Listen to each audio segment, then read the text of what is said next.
Hey viewers, welcome back to the bus complete show. आज हम unbox और review करने वाले हैं cosmic byte interstellar gaming joystick का। इस जॉयस्टिक को हम इसके कंपेटिटर के साथ भी कंपेयर करेंगे, जो कि है रेड गियर प्रो, जो भी इसी प्राइस पॉइंट पे आता है। और आखिर में हम डिस्कस करेंगे कि क्या आपको इसको बाय करना चाहिए या नहीं under the budget of 1000 rupees. तो वीडियो को हम स्टार्ट करते हैं।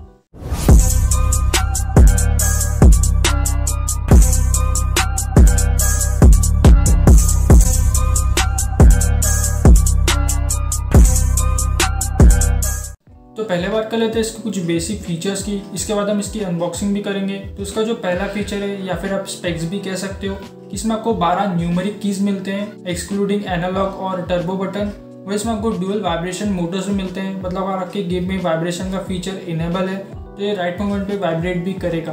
तो इसमें आपको दोनों इनपुट का सपोर्ट मिलता है, मतलब एक्स इनपुट और डायरेक्ट इनपुट दोनों सपोर्टेड इसमें। मतलब नए से नए गेम और पुराने से पुराने गेम दोनों के साथ ये कंपैटिबल रहेगा। वही ऑपरेटिंग सिस्टम की कंपैटिबिलिटी की बात की जाए तो इसमें आपको विंडोज़ XP, विंडोज़ 7 और विंडोज़ 10 के बीच में जो भी ऑपरेटिंग सिस्टम आए हैं उनके साथ ये कंपैटिबल है। हाँ, मुझे विंडोज़ 7 में थोड़े कनेक्टिविटी इश्यूज़ आए थे, लेकिन उनको मैंने सॉर्ट आउट कर लिया है, उसके बारे में हम आगे बात करेंगे। वही बात की जाए इसकी एक और फीचर की, वो है टर्बो बटन का फीचर, जो कि मुझे बहुत पसंद है। अगर आपको कोई कॉम्बोज सिलेक्ट करने, मतलब कॉम्बोज असाइन करने, जैसे कि आप मॉडल कॉम्बैट खेलते हो तो बहुत सारी बटन्स का 3-4 बटन का एक कॉम्बो रहता है। तो अगर आपको वो कॉम्बो एक ही बटन पे सेट करना है तो टर्बो बटन से आप वो कर सकते हो। वही अगर आपको एक बटन को रिपीटेडली प्रेस नहीं करना है, मतलब आपको एक बार प्रेस करनी पड़ेगी और ये बटन एक्टिवेट हो जाएगी, ऐसा करना है तो भी आप टर्बो के साथ कर सकते हो। मतलब जैसे आपको एकदम फायरिंग रोकनी ही नहीं है, आड़ी टेढ़ी फायरिंग करनी है, तो भी टर्बो बटन ज़्यादा अच्छी है। मतलब बेसिकली कंफ्यूज मत हो, अगर आपको जैसे आपने एक बटन दबा दी ऐसी, ये बटन ऑन रहेगी जब तक इसे आप वापस नहीं दबा दोगे, अगर आप इसे टर्बो के साथ असाइन करोगे तो जैसे ही आपने पहली ये बटन दबा दी तो ये एक्टिवेट हो गई। अब जब तक आपको फायरिंग चालू रखनी तब तक चालू रखिए, जब आपको ऑफ करनी है तो वापस से बटन दबा दी तो ये ऑफ हो जाएगी। तो ये भी वर्क टर्बो बटन करता है। तो कुछ ऐसे बॉक्स में आता है हमारा कंट्रोलर, सामने लिखा है cosmic byte interstellar wired joystick, turbo mode और 12 न्यूमेरिक कीज दी गई है इसमें, जैसे कि मैंने आपको पहले ही बता दिया। और ये पूरा डायग्राम है इसका। साइड में आपको लिखा हुआ है डुअल वाइब्रेशन मोटर्स और नीचे लिखा है टर्बो मोड। ये स्टिकर की वजह से दिख नहीं रहा है, लेकिन वो वही लिखा है। और बैक साइड पे इसके पूरे फीचर्स है, आप इसे पॉज करके पढ़ भी सकते हो। वही बॉक्स के राइट साइड में लिखा हुआ USB प्लग एंड प्ले और for all Windows game export and direct input. इसका मतलब है कि आप इसमें नए से नए और पुराने से पुराने गेम भी खेल सकते हो। ये जॉयस्टिक उनके साथ भी कंपैटिबल है। तो चलिए इसे हम ओपन कर लेते हैं। तो ये हमारा फर्स्ट लुक हमारे जॉयस्टिक का। दिखने से ही बहुत ज़्यादा प्रीमियम दिख रहा है। सामने आपको रबराइज फिनिश दी गई है और इसकी जो black and green and black theme है वो मुझे बहुत ज़्यादा पसंद आई है। तो चलिए इसे हम साइड में रख देते हैं और इसके साथ जो चीज़ें मिले उसके बारे में बात कर लेते हैं। तो इसके साथ हमें एक CD मिलती है, जो कि ड्राइवर्स की CD है। तो अगर आपके पास CD ड्राइव है तो उस CD के थ्रू भी आप इसके ड्राइवर इंस्टॉल कर सकते हो।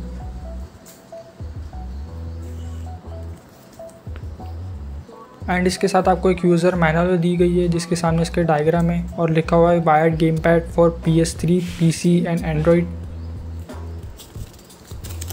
और इसके अंदर पूरे स्पेसिफिकेशंस दी गई है और आप अलग अलग डिवाइस के साथ इसे कैसे कनेक्ट कर सकते हो वो भी बताया गया है, तो आप पढ़ सकते हो उसे। और इसके साथ एक OTG डिवाइस भी दिया गया है। अब ये माइक्रो टाइप B है, अगर टाइप C दिया होता तो ज़्यादा अच्छा होता, क्योंकि आजकल के जो भी नए मोबाइल है वो टाइप C के साथ ही आ रहे हैं, तो शायद ये भी आपके लिए एक डिसएडवांटेज हो सकता है।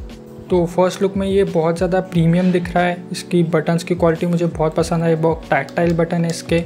इसका जो एनालॉग है वो भी बहुत ज़्यादा स्मूथ है। दोनों एनालॉग बहुत ज़्यादा एक जैसे ही है, मतलब दोनों ही स्मूथ है। वह इसमें आपको रबराइज्ड फिनिश मिलती है सामने, और बैक साइड पे ग्लॉसी फिनिश मिलती है जो आपको बिल्कुल भी चीप फील नहीं कराती। मतलब इसकी क्वालिटी बहुत ज़्यादा अच्छी है।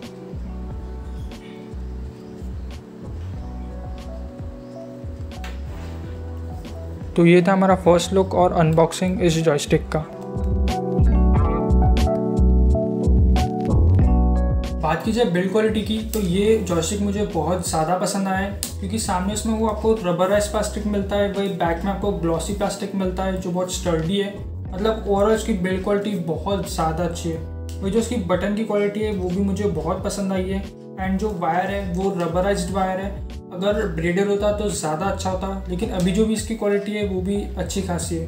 तो इसमें आपको जो USB पोर्ट मिलता है उसमें गोल्ड प्लेटेड USB नहीं मिलती। अगर गोल्ड प्लेटेड होती तो कोरोजन फ्री हो जाती थी। क्योंकि जो मैंने 3 साल पहले एक जॉयस्टिक खरीदा था 300-350 रुपये में, वो अभी जाके इसलिए ख़राब हुआ क्योंकि जो उसकी USB पोर्ट है उस पर कोरोजन आ गई थी और इसलिए वो कनेक्ट भी नहीं हो रहा है। तो अगर आपको इसमें गोल्ड प्लेटेड USB मिलती थी तो ये थोड़ा और ड्यूरेबल हो सकता था। बात की जाए कनेक्टिविटी की, जिसमें क्लियरली मेंशन्ड है कि ये Windows XP, Windows 7, Windows 8 और Windows 10 में कंपैटिबल है। लेकिन Windows XP में ऐसा क्लियरली लिखा हुआ है कि इसके आपको ड्राइवर्स जो है वो मैनुअली इंस्टॉल करने पड़ेंगे, या तो CD के थ्रू या फिर आपको उसको डाउनलोड करके मैनुअली इंस्टॉल करने पड़ेंगे, तभी आप इसे Windows XP में लगा सकते हो। लेकिन Windows 7, Windows 8 और Windows 10 के लिए आप इसमें डायरेक्ट प्लग इन कीजिए, ये अपने आप ही जॉयस्टिक अपने ड्राइवर्स इंस्टॉल कर लेगा। लेकिन जब मैंने इसे Windows 7 में होम वर्जन में इंस्टॉल किया, जो मैं खुद यूज़ करता हूँ, तब ऐसा लिख के है कि USB नॉट रिकॉग्नाइज्ड, फिर उसके बाद लिख के है कि ड्राइवर नॉट इंस्टॉल सक्सेसफुली। तो फिर मैंने इसे प्लग आउट किया, वापस खुद से ही मैनुअली डाउनलोड किया इसके सॉफ्टवेयर, और डाउनलोड करने के बाद इंस्टॉल करने के बाद इसे वापस प्लग इन किया तो ये कनेक्ट हो गया, कोई दिक्कत नहीं आई। तो मेरे हिसाब से शायद Windows 7 के कुछ वर्जन में भी आपको इसके जो ड्राइवर्स हैं वो मैनुअली इंस्टॉल करने पड़ेंगे, और Windows XP में तो आपको करने ही पड़ेंगे क्योंकि ऐसा लिखा हुआ है। वही Windows 10 और Windows 8 में जो भी वर्जन है उसमें ये डायरेक्ट प्लग एंड प्ले हो जाएगा। वही बात की जाए PS3 की, तो ये PS3 में डायरेक्ट प्लग एंड प्ले हो जाएगा, क्योंकि जैसे ही आप इसे प्लग इन करोगे तो ये जो थर्ड लाइट है ये जलने लगेगी, और जैसे ये लिटअप होगी वैसे ही आप समझ जाइएगा कि आपका जो कंट्रोलर है वो कनेक्ट हो चुका है। वही बात की जाए एंड्रॉयड की, तो एंड्रॉयड में आपको जो OTG केबल दिया है, जो डिवाइस दिया है, उसके थ्रू आप इसे एंड्रॉयड में भी कनेक्ट कर सकते हो। जैसे आप कनेक्ट करोगे आपको सिलेक्ट द स्टार्ट बटन है उसे 3 सेकेंड्स तक दबाना पड़ेगा, तब ये जो कंट्रोलर है ये एंड्रॉयड मोड में चले जाएगा और कनेक्ट हो जाएगा। वही अगर आपको इसमें बड़े बड़े गेम्स खेलने हैं जैसे कि PUBG इस कंट्रोलर के थ्रू मोबाइल में, तो आपको एक ऐप डाउनलोड करना पड़ेगा जिसका नाम है ऑक्टोपस। उसमें आपको इसकी जो बटन्स है वो रीमैप करनी पड़ेंगी, और उसके बाद आप इसमें PUBG जैसे गेम्स भी खेल सकते हो। ग्रिप और कंफर्ट में मुझे जॉयस्टिक इतना पसंद नहीं आया है, क्योंकि जो आपको रबराइज प्लास्टिक मिलती है वो थोड़ी सामने मिलती है। वह अगर अपन ग्रिप लेना चाहते हैं तो हमको यहाँ पकड़ना पड़ता है, तो यहाँ पे इसको आपको कोई भी ऐसा रबर पैड नहीं दिया जाता है। रेड गियर वाले में आपको यहीं पे रबर पैड दिया जाता है, तो उसकी ग्रिप बहुत ज़्यादा अच्छी है, तो इसकी ग्रिप मुझे इतनी पसंद नहीं आई है। वही जो इसका जो कंफर्ट है वो भी इतना अच्छा नहीं है। अगर आपका हैंड एवरेज साइज़ का है, मतलब थोड़ा बड़ा है, एवरेज साइज़ का है, तो अगर आप इस पर थोड़ी देर भी गेमिंग करोगे तो आपका जो पाम है यहाँ का ये दुखने लगेगा। मतलब मैंने सिर्फ उसमें 20 मिनट गेमिंग की और मेरा जो यहाँ से पाम है वो दुखने लगा। मुझे लगा कि ये सिर्फ मेरे हाथ में ही हो रहा है, तो मैंने थोड़े रिव्यू भी देखे, तो यूट्यूब पे ही 3-4 रिव्यू में ऐसा बताया गया है कि उन्होंने ये भी यूज़ किया है, मतलब रेड गियर प्रो भी यूज़ किया है और इसे भी यूज़ किया है। तो उन्होंने ये बताया कि रेड गियर प्रो में आपको कोई इश्यूज़ नहीं आते, लेकिन कॉस्मिक बाइट थोड़ा छोटा सा है, मतलब कॉम्पैक्ट है, तो इसमें आपको पाम में थोड़ा दुख सकता है। मतलब उन लोगों को भी दुखा और मुझे भी दुखा, तो शायद आपको भी दुख सकता है। लेकिन अगर आपके हाथ थोड़े छोटे हैं तो हाँ आपको कोई इश्यूज़ नहीं आएंगे। लेकिन आपका अगर एवरेज हाथ है और या फिर बड़ा है तो हाँ, अगर आप इसमें ज़्यादा देर तक गेमिंग करोगे तो आपका पाम दुखना शुरू हो जाएगा।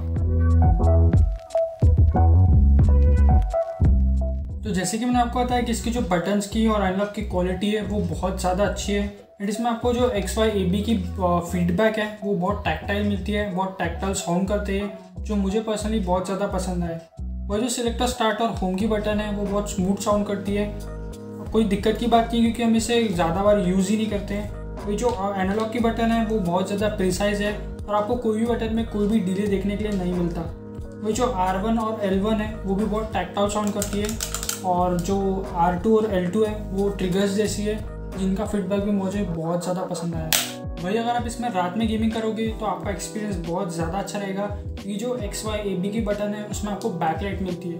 और सच बात बताऊँ, जो इसकी लुक आती है बैकलाइट की वो बहुत ज़्यादा ऑसम और कूल है, क्योंकि इसमें आपको मिरर टाइप डिज़ाइन मिलता है, और जो मिरर टाइप लाइटिंग आती है वो बहुत ज़्यादा अच्छी दिखती है, जो मुझे बहुत ज़्यादा पसंद आई है। तो अब आपको मैं इन सारी बटन्स की क्लिक साउंड सुना देता हूँ।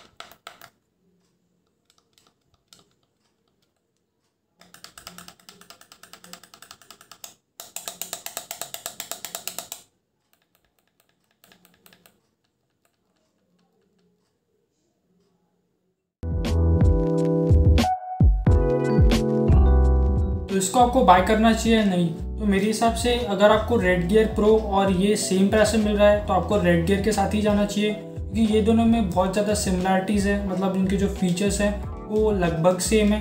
बस इसमें आपको जो कंफर्ट है और ग्रिप है वो इतनी अच्छी नहीं मिलती। वही रेड गियर वाले में कंफर्ट और ग्रिप बहुत ज़्यादा अच्छी है। तो अगर आपको ये 100-200 रुपये तक कम मिल रहा है तो हाँ, आप इसके साथ भी जा सकते हो। लेकिन अगर आप मुझसे पूछोगे, अगर मैं जब बाय कर रहा था अपने लिए जॉयस्टिक नया, तो मैं रेड गियर ही चूज़ करता था, इसे नहीं, क्योंकि इसकी जो कंफर्ट है वो मुझे पसंद नहीं आई। मेरा हाथ दुखना शुरू हो चुका है। लेकिन अभी मैं इसे रिप्लेस नहीं करूँगा क्योंकि अच्छा नहीं लगेगा, क्योंकि मैंने इसका रिव्यू आधा बना लिया था। उसके बाद मुझे पता चला कि इसमें थोड़े कंफर्ट इश्यूज़ आते हैं, तो अभी मैं इसका रिव्यू बना के वापस भेज देता तो वो गलत होता था। वैसे हम इस चैनल पे सिर्फ पीसी रिलेटेड चीज़ों के बारे में ही बात करते हैं, और मुझे ऐसा लगा कि जॉयस्टिक भी एक पीसी रिलेटेड चीज़ ही है, इसलिए मैंने इसके ऊपर वीडियो बनाई। तो अगर आपको ऐसी पीसी रिलेटेड कंटेंट में ही इंटरेस्ट है तो आप हमारे चैनल को सब्सक्राइब भी कर सकते हो।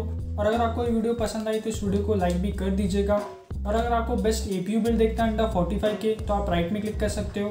फिर आपको बेस्ट PC बिल्ड देखना है अंडर 1 लाख रुपीज़ तो आप लेफ्ट में क्लिक कर सकते हो। फिर मिलता है अगली वीडियो में, तब तक के लिए टाटा बाय बाय।